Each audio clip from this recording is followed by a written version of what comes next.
पद्मशाली पुरोहित संघ वेद पाठशाळेच्या वतीने मोफत उपनयन संस्कार संपन्न। प्रतिवर्षाप्रमाणे याही वर्षी पद्मशाली पुरोहित संघ वेद पाठशाळेच्या वतीने मोफत उपनयन संस्कार सोमवारी सकाळी पूर्व भाग श्रीराम मंदिर येथे संपन्न झाले। यावेळी धार्मिक पद्धतीने उपनयन संस्कार करण्यात आला। या उपनयन संस्कारात 100 बटूंनी सहभाग नोंदवले। हे धार्मिक कार्यक्रम पद्मशाली पुरोहित संघाच्या पौरोहित्य करून यशस्वी केले। यावेळी समाज बांधव मोठ्या संख्येने उपस्थित राहून कार्यक्रम यशस्वी केले।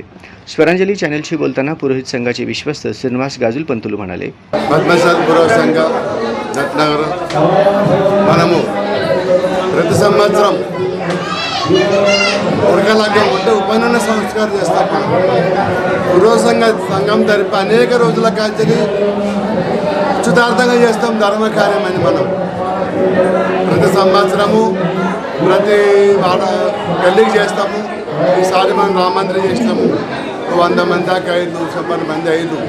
వీళ్ళకు అనేక దోషాలు పోవాలని జ్యేష్ఠ నక్షత్రం, మూలా నక్షత్రం, విశాఖ నక్షత్రం, ఆశ్లేష నక్షత్రం పుట్టలో కూడా ఉపనయనం చేస్తే దోషం పోతుందని మనతో వేదాంతం జ్యోతిష గ్రంథాలలో ఉన్నాయి।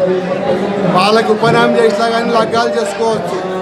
మూల నక్షత్రం ఉన్నది మామ ఉండద్దు, అది శాస్త్రంలో ఉన్నది, కానీ వేదంలో ఏం చెప్పింది జ్యోతిషంలో ఉపనయన సంస్కారం చేసుకుంటే కూడా వాళ్ళు లగ్గాలు చేసుకోవచ్చు అని చెప్పి, అందుకే మనము పూర్వీకుల కాంచని పురోహిత సంఘం దాదాపు 89 ఏళ్ళ సంధి స్త్రీలకు పురుషులకు ఎవరికి కూడా ఉపనయన సంస్కారం చేయాలని చెప్పి మన పెద్దలు నిర్మాణం చేసిండు।